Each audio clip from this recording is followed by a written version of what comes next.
Saudara, kasus pembunuhan Vina dan Eki terus bergulir. Kini Suharsono alias Bondol, teman Peggy Setiawan, mendapatkan surat pemanggilan dari Polda Jawa Barat sebagai saksi. Pemeriksaan juga dilakukan kepada keluarga dan teman Peggy.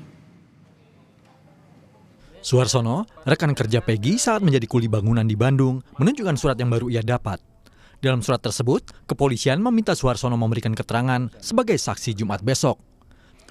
Suharsono menyatakan akan menghadiri undangan itu sebagai saksi. Ia sudah bersiap untuk memberikan keterangan di hadapan polisi. Suharsono saat itu bersaksi bila saat kejadian pembunuhan, Peggy berada di Bandung dan mengantar ke pulangannya. Sehingga Peggy tak mungkin melakukan pembunuhan terhadap Vina dan Eki di Cirebon. Ini dapat surat dari polisi. Barusan berarti ini, Pak? Barusan, panggilan untuk saksi.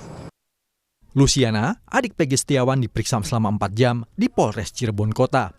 Luciana dicecar 28 pertanyaan oleh penyidik terkait kasus pembunuhan Vina dan Eki.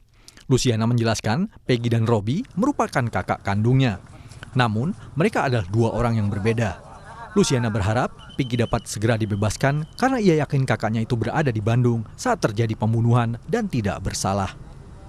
Mbak Luciana? Robi kakak saya. Kalau Peggy? Peggy kakak kandung saya juga. Urutannya gimana tuh?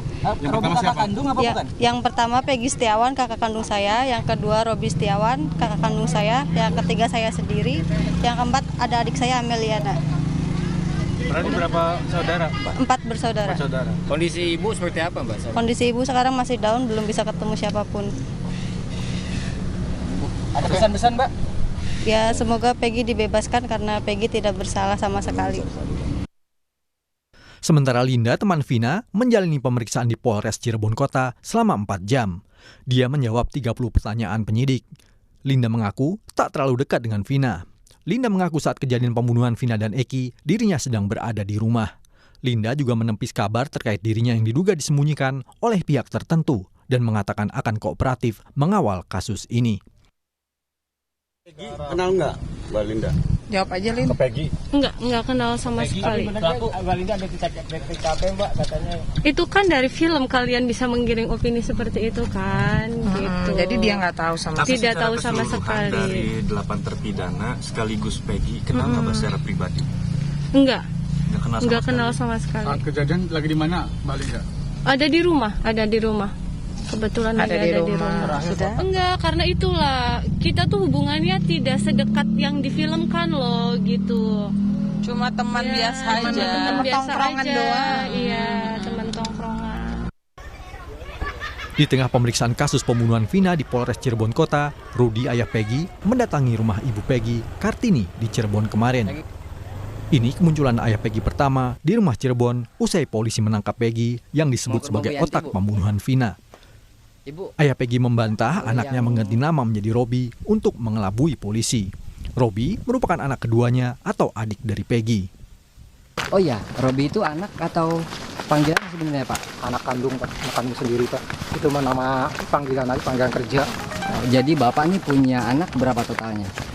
Tapi yang 4 saya. 4. Pertama Peggy, Robi Setiawan. Yang kedua? Robi Setiawan. yang ketiga, Luciana. yang keempat. Ameliana. Nah, berarti Bapak membantah bahwa selama ini Peggy merubah nama jadi Robi ya, Pak? Iya. Tapi Bapak punya bukti ya, Pak? Yang kerja sama Pak Aceng itu ya, Pak? Punya bukti semua? Banyak. Bapak yakin ya, Pak? Yakin. Ya.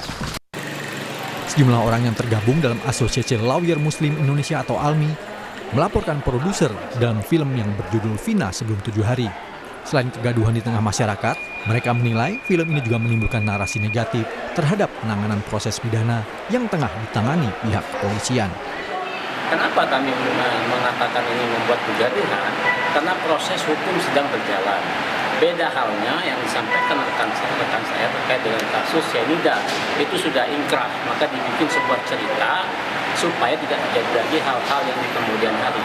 Tapi terkait dengan almarhum Vina, ini kasusnya belum final dan masih dalam proses penegakan hukum. Kalau ini dibingkai dan terus-menerus menjadi polemik di media ataupun polemik di publik, maka akan membuat narasi-narasi yang negatif sehingga menghambat proses penegakan hukum. Ke sana toh, jadi Meski begitu, tak bisa dipungkiri meledaknya film Vina membuat kejanggalan penyelidikan kasus ini kembali dibuka dan menjadi sorotan masyarakat. Tim Liputan Kompas TV.